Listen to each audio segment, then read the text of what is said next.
Magandang umaga, ngayon po'y araw ng Sabado, March 30, 2024. Narito po muli ang update sa lagay ng panahon. Ayon sa Pag-asa, easterlies, umainit na hangin na nagmumula sa dagat Pasipiko ang nakakaapekto sa eastern section ng ating bansa. Walang bagyo o low pressure area na minomonitor sa loob at labas ng ating Philippine Area of Responsibility na maaaring makaapekto sa lagay ng ating panahon. Wala ring gale warning na kataas ng baybayin ng karagatan kung kaya malaya pa rin makapamalaot ang ating mga kababayang mangingisda at may maliliit na sasakyang pandagat.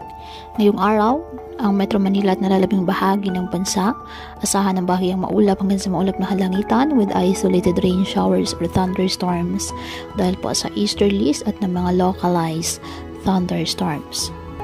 Kaya patuloy pa rin po natin na pinag-iingat ang ating mga kababayan sa banta pa rin po ng mga pagbaha o pag-uho ng lupa, lalo na kapag may malalakas na mga pag-ulan na pwedeng dulot ng mga thunderstorms.